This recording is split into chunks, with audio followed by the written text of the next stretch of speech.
Well, hello and welcome back to the Tao Manifesting Tarot. This is the audio edition because there's lots of audio and very little video. In fact, what you see on your screen right now is all the video that we offer. And the reason is very simple. We want to, I don't know about remove entirely, but certainly cut way back on the distractions. We live in a world that is so visually driven, also in terms of audio, yes, but we are really driven by video things. We want to see things move on a screen. We're trained that way, like chimpanzees. And what happens in that kind of a situation is our imaginations shrink. In a very realistic way, we are getting dumber. Just read a story back a few days ago. They keep up on these things in terms of our attention span, right? And so about 20 or 30 years ago, the attention spans could run about 3 minutes. We're down now to less than 30 seconds. If you cannot hold a thought, if you cannot focus your attention for even 30 seconds, they gotcha.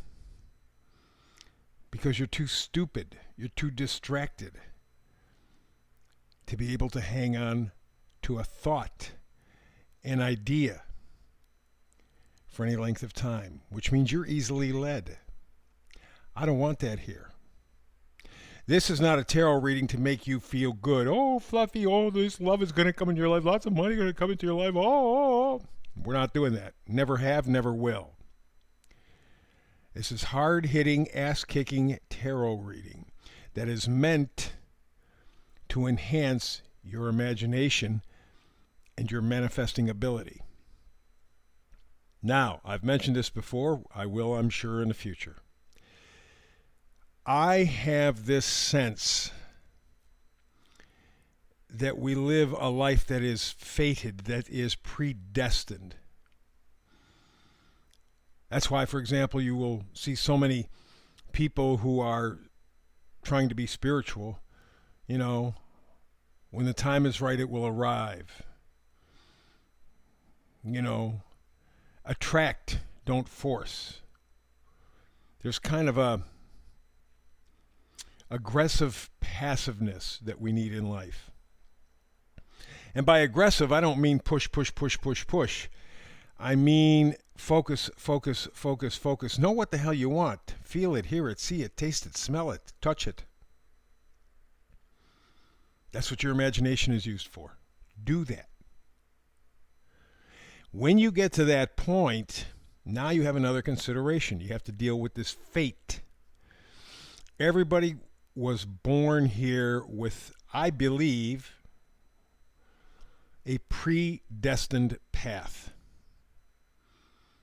That's why, for example, in your family, if you have brothers and sisters, you were all born in the same family. You all essentially had the same kind of family experience, same neighborhood, same, to a large degree. And even if you didn't, even if your family moved around, you still had the same group of people around you, pretty much. So if you had that commonality, why the hell are you so different? Your sister's different from you, your brother's different from you. How? You came from the same stuff. Well, that's where I lean on the astrology. That's where I kind of lean a little bit on the numerology. We all have a life path. We all have a reason to be here. And if you manifest within your life path, which you can figure out from astrology, which you can figure out from numerology, it, number one, will feel very good and natural to you. But number two, it enhances your ability to manifest. If you're trying to reach outside, this idea that, oh, you can be anything that you want to be, oh, that's bullshit. Not everybody was meant to be a doctor, a lawyer, a politician. Thank you, God. We don't too many of them already. An artist, a singer, whatever. Doesn't make any difference.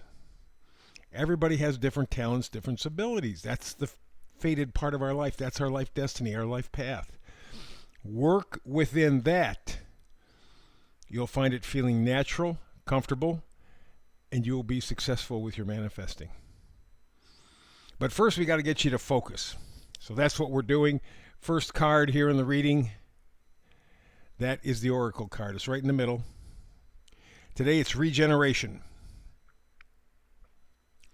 Looks like some sort of a tree on top of a volcano.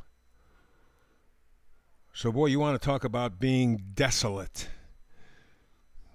I mean, normally, a scene like this, there's nothing growing nowhere, doing nothing. But you see on the tree there are little flowers, little leaves. In the middle of this destruction, or what would appear to be, life.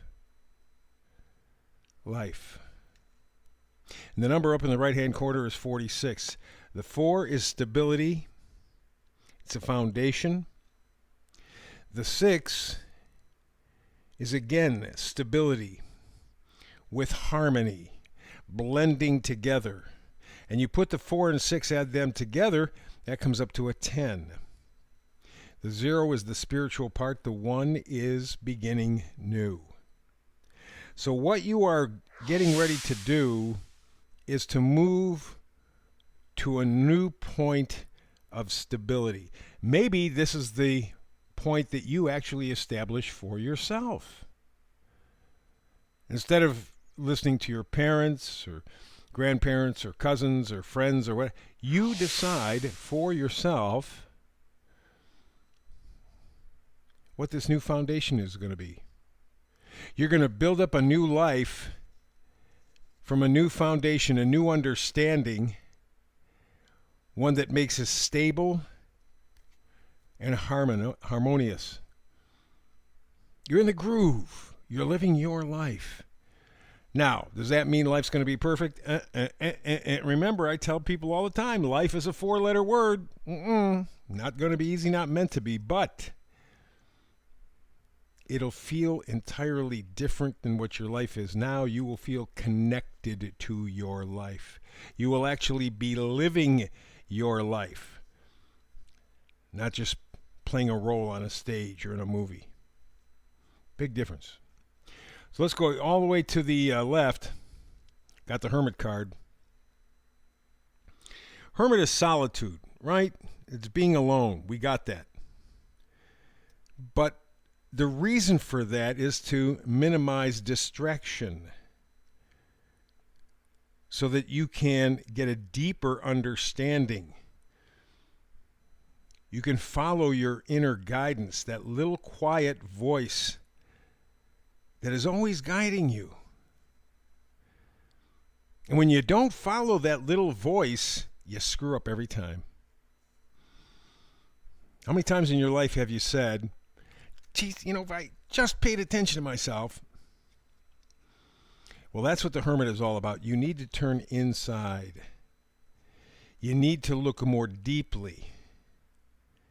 You're looking to understand, what do you need to do to rise up from the ashes? What do you need to do to build a new life? In fact, that's the meme today. It's from Joshua Becker. He says, have the courage to build your life around what is really most important to you. That's a little difficult right now because the card right next to the Hermit card is the 4 of Cups. 4 of Cups is feeling alone. You're lost. You're bored. You have no motivation. You're just kind of going through the paces. Life doesn't particularly mean anything. You're not enthused. You're not positive. It's just, we're going through today. Maybe little pleasant things that happen, but there's no... It's like living in a world that's black and white as opposed to color. You know what I mean? Wizard of Oz, when she lands in Oz and opens up the door and poof, color. Up to that point in the movie, it's been just black and white. That's what you have the possibility for. That's what you can do. Because up to this point, you've been playing a role and you're killing yourself. 9 of Swords. It's not in an obvious way, but you're constantly worried. You're constantly sidetracked mentally. You're really not focused on where you are, what you do, because you're bored. Life's not interesting anymore, so what the hell should I pay attention? Just kind of walking through the oatmeal I call my life. What you need is an entirely different perspective, hence the idea of the hermit. You are in the process. Once you get to this point, you're still working your way towards it. Once you get to the point where you decide, like the hangman, to flip the picture, to take a look at things from an entirely different angle. Once you get to that point, you can build your life. You will have the courage. You will know what to do. You will rise out of the ashes that you have called your life for all these years and begin to build a new life, one that fits and suits you. It's the reading for today. Back again tomorrow with another Tao Manifested Tarot reading. Here every day, 365. Hope you're here with me tomorrow, but if not, between now and the next time, peace and blessings.